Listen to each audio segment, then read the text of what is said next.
तो आइए दोस्तों देखते हैं आज हम क्लास 9 का तीसरा चैप्टर है पोएम है रेन ऑन द रूफ। क्या है इस पोएम में? देखिए, जब भी बरसात होती है, जब भी वर्षा ऋतु आता है, तो जब वर्षा स्टार्ट होता है ना, तब हमारे दिमागों में ख्याल क्या क्या आते हैं, वही इस पोएम में दिया गया है। लेखक इनके है, लेखक का नाम याद रखिएगा, कभी भी एग्जाम में पूछा जाता है लेखक का नाम। कोट्स किन्हीं लेखक का नाम है। आइए पोएम रीड करते हैं, क्या है पोएम में।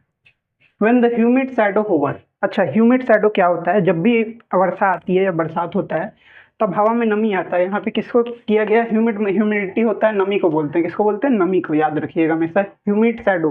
अच्छा, शैडो यहाँ पे क्यों यूज किया गया है मैं आपको बता देता हूँ। जब भी बारिश होती है ना, हमेशा अंधेरा हो जाता है, तो जो बादल की परछाई होती है ना, धरती पे गिरती है। तो होवर मतलब होता है सर के ऊपर। तो जब बादल हमारे सर के ऊपर जाता है, तो हमारा शैडो होना बंद हो जाता है। किसका शैडो स्टार्ट हो जाता है? बादल का शैडो आना अर्थ पे स्टार्ट हो जाता है। तो यहाँ पे बोला गया है when the humid shadow hover, जब भी अंधेरा होता है, यानी कि नमी वाली जब बादल सर के ऊपर हमारे मंडराती है, ओवर ऑल द स्टारीज। अच्छा, स्टारी स्फीयर्स क्या होता है देखिएगा, आसमान में ही तारे होते हैं, तो वहां पे यूज किया गया है किसको? स्टार को रेफर किया गया। यहाँ पे किसको रेफर किया गया? स्टार को।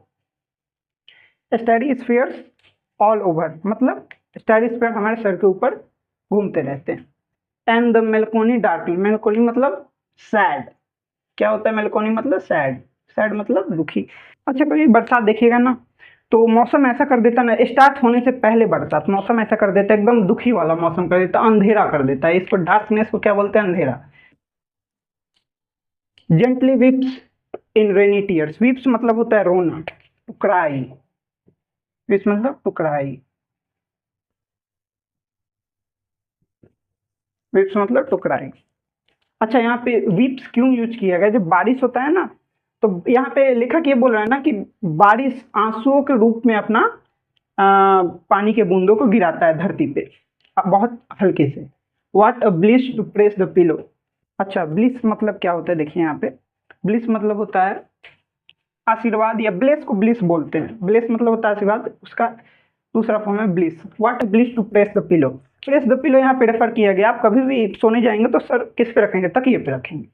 तो जब बरसात होती है ना, तो लेखक सोने जाता है बेड पे अपने, और फिर cottage chamber bed. Cottage chamber वही बोलते हैं, रूम को ही बोलते हैं। क्या? कॉटेज चैम्बर रूम को बोलते हैं। देखिएगा यहाँ पे रूम को,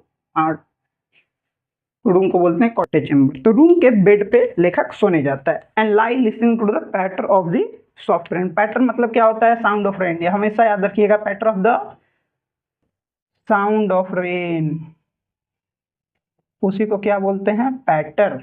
ठीक है।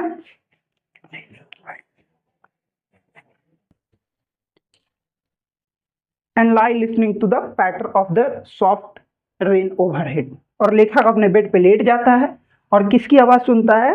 बारिश के बूंदों की, जो बहुत हल्के हल्के गिर रही है। किस पे? सर के ऊपर, यानी कि छत पे उसके। Every tinkle on the singles.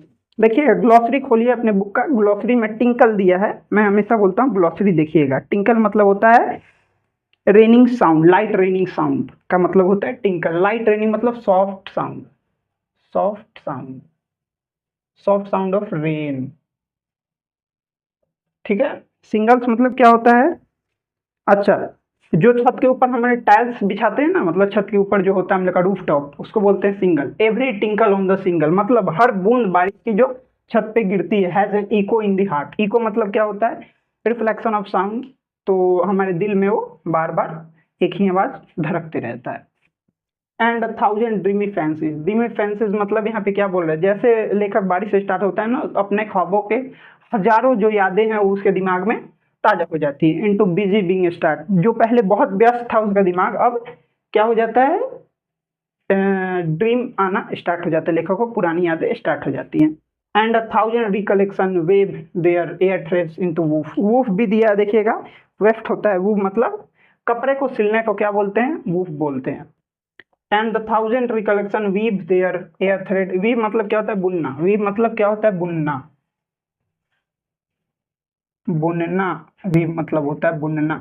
ठीक है। हवा के धागों से लेखक बोल रहा है मैं अपनी यादों को बुनता हूँ फिर से। जितनी भी हजारों यादें थी, वो लेखक फिर से बुनना चालू करता है अपने दिमाग में। As I listen to the patter, as I listen to the, फिर यहाँ पे पैटर आ गया, मैं यहाँ पे लिख दिया हूँ पैटर का, साउंड ऑफ रेन। जब जब लेखक लेखक रेन का आवाज़ सुनता है, साउंड ऑफ रेन सुनता है, उसके जितनी भी हजारों यादें थी दिमाग में वो ताज़ा हो जाती हैं। Of the rain upon the roof, उसके छत पे जब बारिश गिरती है। आइए देखते हैं अगला पैरा, लास्ट पैरा क्या कहता है।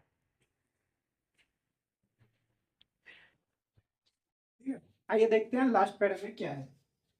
Now in memory comes my mother. अब लेखक बोल रहे हैं ना, जैसे जैसे उसके दिमाग में पुराने ख्याल आ रहे हैं, अब उसके दिमाग में किसका ख्याल है? उसकी माँ का। ठीक है। As she used in year agone, agone मतलब होता है एगो, बहुत सालों पहले, जैसे मेरी माँ, इसका मतलब होता है एगो, जैसे बहुत वर्षों पहले उसकी माँ आती थी। कहाँ आती थी? To regard the darling dreamers. Regard मतलब होता है कंसीडर करना, डार्लिंग ड्रीमर इसके सिबलिंग को यहाँ पे रेफर किया जाए। सिबलिंग मतलब होता है भाई बहन, चाचा के, ताऊ के लड़के, उनको बोलते हैं। और देखिए यहाँ पे और दिया है आपके ग्लोसरी में, old poetic device, old poetic word for before. Before मतलब होता है पहले, बिफोर यहाँ पे लिख देता हूँ मैं।